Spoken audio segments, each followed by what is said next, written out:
Hello everyone, स्वागत है मेरे इस चैनल पर। तो अभी तक 3 पार्ट हो चुके हैं, जिसमें फर्स्ट ये था। एक बार क्विकली रिकैप दे देता हूँ। फर्स्ट पार्ट में हमने जाना कि बेबीलोन सिटी कैसी थी, वहां का राइज कैसा था, देन कैसे कोलैप्स हुआ। सेकंड पार्ट में हमने जाना कि बेबीलोन सिटी के कुछ लोग जो थे उन्होंने रियलाइज किया कि हमारी जो हालत है वो इतनी खराब है तो क्यों है। देन ऐसे ही ग्रुप ऑफ लोग जिनकी सेम हालत थी वो मिलके आर्कद के पास गए, जो कि बेबीलोन सिटी का सबसे अमीर आदमी था।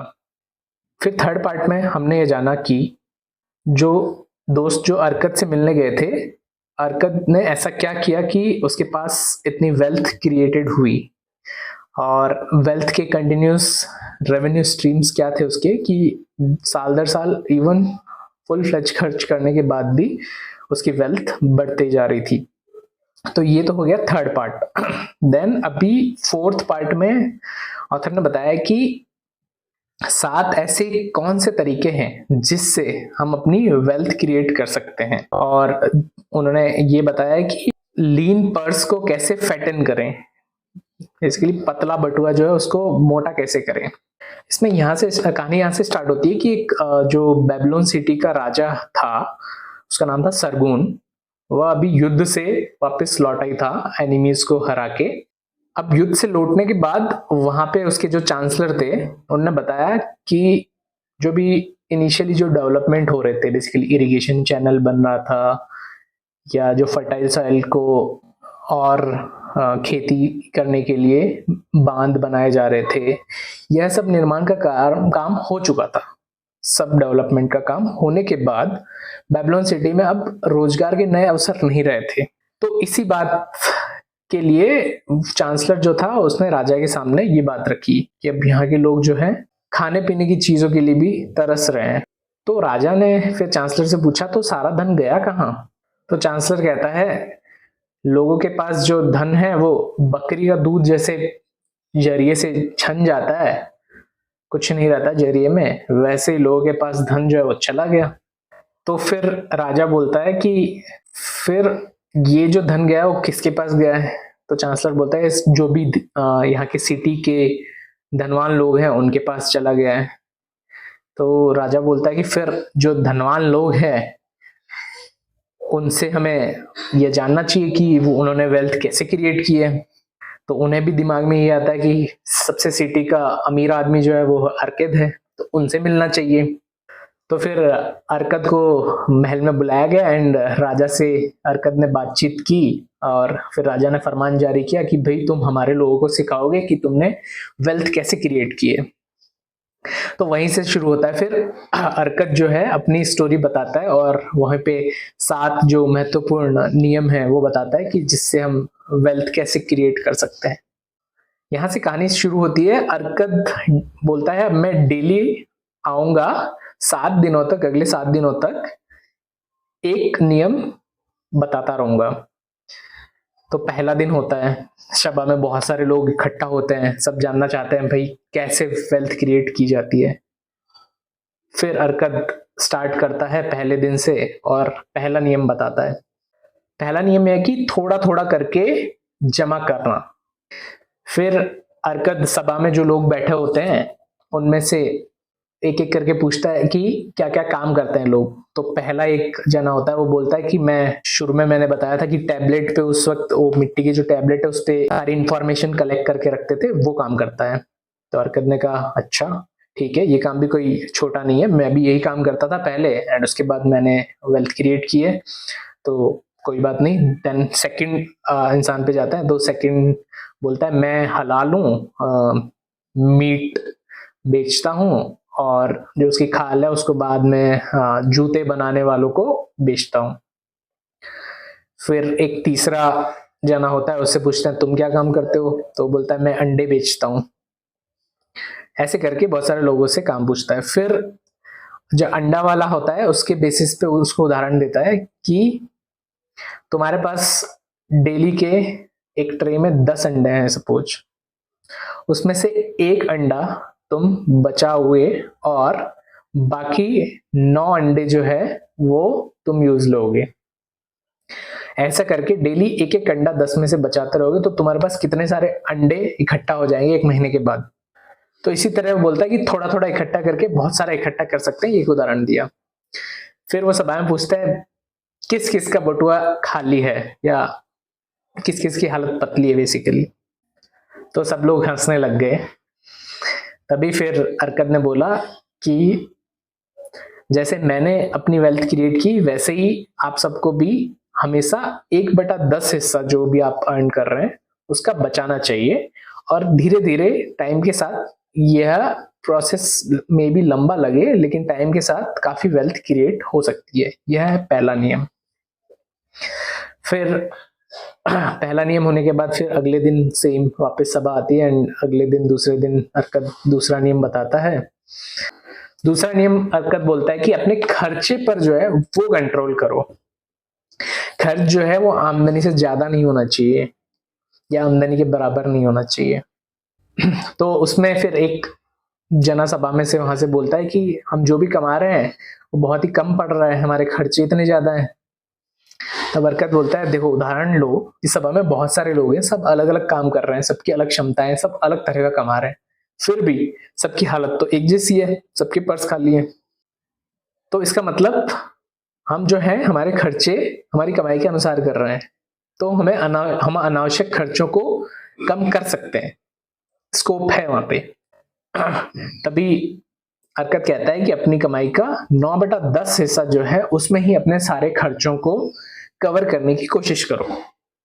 फिर एक जना बोलता है तो फिर हम क्या स्वतंत्र रूप से जीना ही छोड़ दें, अपनी हमारी ऐशो आराम की जो जिंदगी है उसकी तरह जीना ही छोड़ दें, आप जिस हिसाब से बोल रहे हैं। तब अर्कद एक उदाहरण देता है कि अगर आपको रेगिस्तान की एक पूरी यात्रा करनी है तो आप साथ में आवश्यक चीजों के रूप में क्या क्या लेंगे, सोना चांदी पैसे ये लेंगे या खाने पीने की चीजें लेंगे।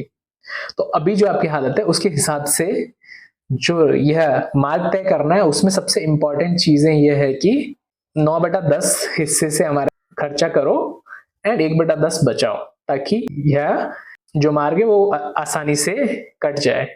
बाद में जब वेल्थ क्रिएट होगी तो बाकी सारी चीजें अपने आप फॉलो करेगी। तो यह कह के ये दूसरे दिन खत्म होता है। फिर तीसरा दिन आता है।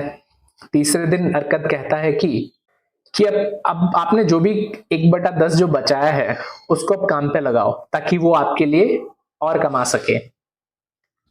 उसमें अर्कद फिर अपना उदाहरण देता है कि मैंने अपना जो पहला निवेश किया था वह बहुत ही रिस्की हो गया था, जिसमें मैंने एक ब्रिकमैन को एक ज्वेलरी के लिए इन्वेस्टमेंट करने के लिए दे दिया था। तो वह पहला मेरा 1 साल का पूरा इन्वेस्टमेंट डूब गया था। फिर दूसरा इन्वेस्टमेंट उसका काफी सक्सेसफुल हुआ जिसमें उसने एक ब्रॉन्ज खरीदने वाले व्यापारी को अपना इन्वेस्टमेंट किया और हर कुछ महीनों में उसका प्रॉफिट आ जाता था। तो उस हिसाब से फिर उदाहरण देते हुए अर्कद कहता है कि एक किसान था जिसने अपने बेटे के जन्म पर 10 चांदी के सिक्के 18 साल के लिए एक व्यापारी को दिए और उसको बोला कि इस पे 1/4 जो ब्याज है वो भी वापस ऐड करके इन्वेस्टमेंट की तरह रखो और मैं 18 साल बाद आऊंगा तुम्हारे पास जब मेरा बेटा बड़ा हो जाएगा। तो देखते ही देखते फिर 18 साल बाद जब वह किसान व्यापारी के पास जाता है तो उसके जो 10 सिक्के थे वो करीबन 31.5 सिक्कों में बदल गए। और फिर उस किसान ने देखा कि अभी मेरे पास है पर्याप्त साधन और इन पैसों की जरूरत नहीं है। तो 18 साल के बाद उसने उसको बोला कि और 50 सालों के लिए अपने पास ही रखो, मैं बाद में आता हूं। अगले आने वाले 50 सालों के बाद वह इन्वेस्टमेंट 167 सोने के सिक्कों में बदल जाता है। तो अगर आप देखेंगे फिर 50 सालों में करीबन 17 गुना उसका रिटर्न मिल गया है। तो यह होती है पावर की, जो आपने बचाया है उसको अगर पैसे को काम पे लगाओगे तुम्हारे लिए कमाने के लिए। तो यह कह के तीसरा जो नियम है वो खत्म होता है। फिर अर्कद चौथे दिन बताता है कि तो उसमें अर्कद बोलते हैं हमारे बहुत सारे रिलेटिव्स बहुत सारी अच्छी अच्छी स्कीम्स बताते हैं कि इसमें इन्वेस्ट कर दो उसमें इन्वेस्ट कर दो, 1 दिन में पैसा डबल 2 दिन में पैसा डबल, ऐसी बहुत ही ल्यूक्रेटिव स्कीम्स। तो इन सब के लालच में कभी नहीं आना चाहिए। इन सब के लालच में आकर लोग अक्सर अपना जो प्रिंसिपल अमाउंट है वो खो देते हैं। तो इस नियम में ये बताया कि सबसे पहले अपना प्रिंसिपल बचाओ, जो अमाउंट आप इन्वेस्ट कर रहे हो उसको बचाना ज्यादा जरूरी है। तो जहां पे भी इन्वेस्ट कर रहे हो उसका जो रिटर्न है वो प्रॉमिसिंग है कि नहीं है, या बहुत ज्यादा अच्छा लग रहा है तो थोड़ा सतर्क हो जाओ। अपना जो इन्वेस्टमेंट का रिटर्न आना उसकी क्षमता को पहचानना बहुत जरूरी है। अरकत ने अपना उदाहरण दिया कि मैंने भी ऐसे अपना इन्वेस्टमेंट फर्स्ट जो किया था उसमें 1 साल की पूरी अर्निंग जो है वो लॉस कर दी थी, क्योंकि मुझे इसमें कोई समझ नहीं थी। मैं एक ब्रिक मेकर को ज्वेलरी के इन्वेस्टमेंट के लिए अपनी 1 महीने की जो सेविंग है वो दे दी थी। तो इसलिए यह एक बहुत महत्वपूर्ण नियम बताया। तो बेसिकली इन्वेस्ट वहीं करो जहां अपना प्रिंसिपल सेफ है।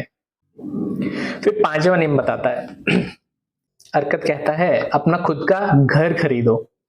इसमें घर में खरीदने के लिए इन्होंने इमोशनल जो कनेक्ट होता है घर का उससे काफी रिलेट किया है कि अभी आप जिस भी घर में रह रहे हैं वहां पे इतनी सुख सुविधाएं नहीं होगी, बच्चों के लिए खेलने के लिए अच्छी जगह नहीं होगी, कमरों की या कंडीशन जो है वो इतनी अच्छी नहीं होगी। यह उदाहरण देते हुए कहता है कि जो है सबसे पहले घर खरीदो ताकि तुम्हें वो ये सारी सुविधाएं मिल जाए, और सेकंड जो रेंट हर महीने दे रहे हो वो नहीं देना पड़ेगा। और सिटी के अभी बाहर की तरफ काफी सस्ते में घर मिल रहा है, जो कि तुम राजा को जो टैक्स देते हो उसमें तुम्हारा घर बन जाएगा। तो हर महीने की जो ये है बचत ये शुरू हो जाएगी। फिर आता है चौथा नियम कि अपने आने वाले फ्यूचर के लिए इन्वेस्ट करके रखो पहले से, क्योंकि इंसान एक दिन पैदा हुआ है और आगे आने वाले टाइम में वो बड़ा होके बूढ़ा होके मर जाएगा। तो एक उम्र के बाद, जवानी के बाद कमाने की क्षमता जो खत्म हो जाएगी, तो उसके बाद कैसे गुजारा होगा, इस पहलू पे जोर देते हुए अरकत ने कहा कि जवानी के बाद जब तुम कमाने लायक नहीं रहोगे उस वाले पीरियड के लिए पहले से ही अपनी इन्वेस्टमेंट सुरक्षित करके रखो कि तब तुम्हें कुछ ना कुछ रिटर्न मिलता रहे। तो उस पे वो कहते हैं कि इस धन को कहीं ना कहीं छुपा दो ऐसी जगह जहां से ना कोई चोर ले जा सके ना कोई और ले जा सके। बट आज के जमाने में अगर देखें तो ऐसा कोई सिक्योर इन्वेस्टमेंट कर सकते हैं जो कि लॉन्ग टर्म एक पर्टिकुलर पीरियड के बाद हमें इनकम दे। जैसे गवर्नमेंट की जो भी स्कीम्स अगर एग्जांपल दूं तो पीएफ जैसे है, कटती है वो small amount and after 60 years हमें वापस रिटर्न मिलता है। तो उस तरह का कुछ एग्जांपल दे रहे हैं कि आदमी बूढ़ा होता है और एक जवानी की उम्र के बाद कमाने की क्षमता नहीं है, तब भी हमें कुछ ना कुछ रिटर्न आता रहे ताकि हम किसी पे निर्भर ना रहे। यह है छठा नियम। उसके बाद हरकत बताते हैं 7वें दिन कि अपनी स्किल्स जो है वह हमें कंटिन्यूअसली इंप्रूव करती रहनी चाहिए। यह 7वां नियम है। तो इस पे हरकत बोलता है पैसे की बात बहुत होगी, अब आप लोगों की बात करते हैं, जो भी सभा में लोग हैं। आप लोगों में ऐसा क्या करें ताकि और ज्यादा इनकम आए। तो बोलता है आप लोग सब स्किल्स इंप्रूव करो। तो उसमें एक जो जना है वो कहता है मैं अपने मालिक के पास बार बार 5-6 बार चला गया कि मेरी इनकम बढ़ा दो, लेकिन वो मान ही नहीं रहे, बढ़ा ही नहीं रहे, तो मैं क्या करूं। और वो बोल रहा है मेरे जो खर्चे हैं वो मेरी कमाई से भी बहुत ज्यादा हैं, इसलिए मैं तो बहुत ही ज्यादा परेशान हो रहा हूं। तब हरकत बोलता है कि स्किल्स इंप्रूवमेंट के लिए सबसे पहले अपने काम पे ध्यान दो, फिर परफेक्शन पे ध्यान दो, फिर लगातार फोकस करके कैसे काम कर सकते हैं, अपने काम में एकदम माहिर हो जाओ। तो ये सब अगर स्किल्स अगर इंप्रूव होगी तो तुम्हें मालिक के पास बार बार जाने की जरूरत नहीं है, मालिक अपने आप तुम्हारे पैसे बढ़ा देगा। अगर फिर भी नहीं बढ़ाए तो तुम अगर किसी और के पास अप्रोच करोगे तो अपने आप तुम्हारी स्किल्स अगर बढ़ेगी तो पैसे अपने आप बढ़ ही जाएंगे। तो यह है 7वां नियम। तो कुल मिला के समराइज करूं तो 1 to 7 नियम यही है कि फर्स्ट की हमें इन्वेस्ट करना है 1 to 10, फिर हमें अपने खर्चे कम करने हैं सेकंड, थर्ड है कि जो भी हमने बचाया है उसको अपने काम पे लगाना है, फोर्थ यह है कि लॉस से अपने पैसे को कैसे बचाएं, फिफ्थ यह है कि अपना घर कैसे खरीदें, देन सिक्स्थ यह है कि अपने भविष्य के लिए इनकम कैसे सुरक्षित करें, सेवंथ यह है कि अपने स्किल्स कैसे इंप्रूव करें। तो यहीं पे ये वीडियो कंक्लूड करते हैं दोस्तों। तो अगर ये वीडियो आपको अच्छा लगा है तो आप लाइक कर सकते हैं, कमेंट कर सकते हैं आपके कोई सुझाव हो तो, और इस सीरीज में जुड़े रहने के लिए सब्सक्राइब कर सकते हैं, ताकि जब भी मैं नेक्स्ट कोई वीडियो अपलोड करूं तो आपको उसका नोटिफिकेशन मिल जाए और आपको यह ज्ञान का भंडार मिल सके। तो धन्यवाद जुड़े रहने के लिए।